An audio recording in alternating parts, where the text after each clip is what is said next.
What is going on, guys? It's PC Gaming Guide here, and I'm bringing you another FPS guide. This one is on the new Call of Duty Black Ops Cold War, and I'm sure a lot of you guys are playing the beta. This is actually the day it comes out, so I'm pretty excited about this. I've had a lot of fun playing the little amounts I've played. But first things first, like any other game, if you guys have not done this already, you're going to want to optimize a few settings in Windows. And to do this, you're going to want to come down to your search bar and type in game mode settings.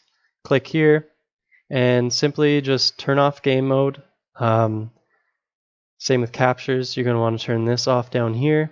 And in the game bar, turn this off. This is just a bunch of background processes that kind of make most games lag, especially new ones like this. So I usually just keep them all off. I never see a reason to have them on, so I suggest you guys do the same. And after that, we're just going to hop in the game and optimize the in-game settings there. Once you guys hopped online, or into the game at least, make sure, see up here, it's compiling the shaders. Same with any Call of Duty, you're definitely going to want to make sure these are done, or else your performance will be greatly impacted. But let's go jump right into the in-game settings. There's actually quite a few options here. You're going to want to go with full screen for the most FPS.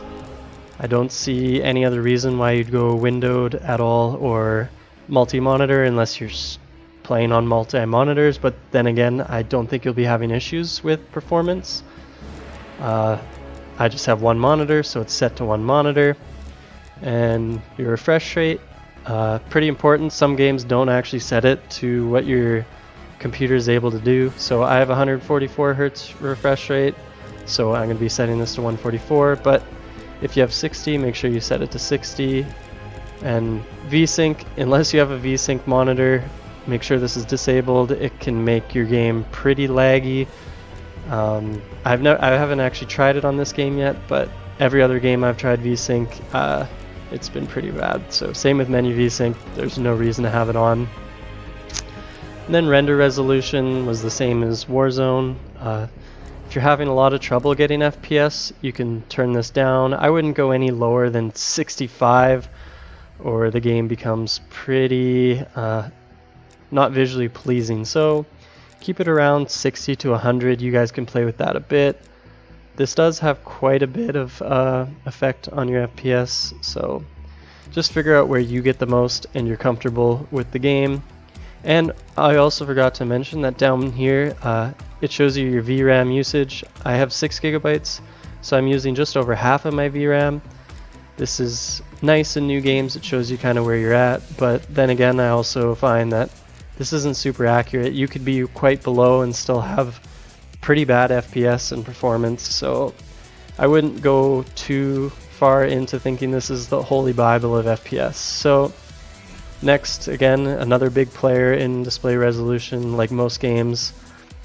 If you're really struggling, I would suggest turning this down to 1280 by 720. This is kind of the sweet spot. I wouldn't go any lower, but to keep the game nice and beautiful, I would keep it back up at 1920 by 1080. Then again, if you guys are really struggling, you can play with this as much as you want. The aspect ratio, I would leave this on automatic unless you're using a widescreen monitor. But then again, if you guys are using widescreen monitors, you're probably not having troubles with FPS. Colorblind type, I haven't had a lot of time to go through these, but some games do actually have a little, like a few percent FPS increase changing in between a few, but I usually leave mine disabled. Some people use these for actually competitive advantages to see better, so I'm going to leave it up to you guys to go through these and try to find the best setting for that. And then come down to field of view. Like most games, this is preference. Lots of keyboard and mouse players play all the way up at 120. If you're playing on a controller, I'd suggest around 80, and if you're really struggling for FPS, I honestly wouldn't go below 70. The game kind of becomes like you're playing through binoculars. ADS field of view, kind of the same effect. Not a huge player in FPS, but I wouldn't worry too much about the ADS field of view. It's more of a feel how you can see things. Brightness has little or no effect on your FPS, so I wouldn't worry about that. Your frame limit, most people play on unlimited, but if you find yourself overheating or stuttering, I would turn this right down to 1 or 2 FPS above your monitor's limit. This just makes sure that your computer's not working for frames that you're not actually getting. I don't have this problem, so I just leave it on unlimited, but if you guys are thermal clocking, I highly suggest turning this 1 or 2 FPS above what your actual frame limit is. And then down here we have the classic settings, details and textures. This is set to what your computer thinks it can do, but I always usually go down 1 or 2. If you're really struggling, you could go lowest, I guess. It's pretty ugly, but if you need to get the job done, you can. I have a GTX 1060 if you guys are wondering, and these are the settings that I use. Texture filtering quality, this is a setting that you can keep lower without having too big of effect on the game. Same with the model quality. Keep this low unless you guys are running some really nice graphics cards and processors. And then special effects, once again, I would have this on the medium level just because it doesn't have a huge effect on how the game looks, but you'll get quite a bit of performance out of it. Screen space reflection, this kind of looks like RTX, but if you guys are competitive kind of gamers and you don't really care how it looks, I just keep this disabled. It's again one of those settings that they leave in the game just because it's nice to have if your computer can run it. If not, it's fine. And then object view distance, you're not playing Minecraft, so you can have this on medium or low. There's no reason to have it on high, but go for it if you want. I usually keep it on medium or low. And now to probably one of the biggest effects on performance is the shadows and lighting. Just like most games, I try to keep most of these off or low, just because they can be kind of distracting in darker levels, and you actually get quite a bit of FPS if you keep them lower off. Next is same kind of thing, dynamic shadows. I'd keep these self only or even disabled. I don't know why you need yourself to have a shadow if no other players have it. And same thing, shadows, like most games, I disable. If you're gonna have shadows off, might as well have them all off.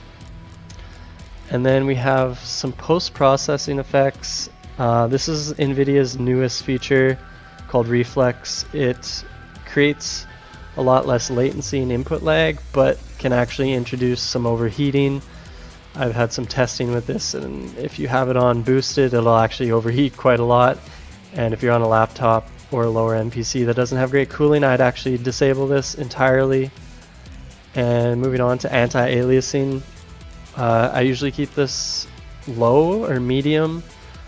This actually has quite an effect on performance, and again, it doesn't make the game look that much better if you have it on high. Motion blur, off. I don't think I have to describe that at all.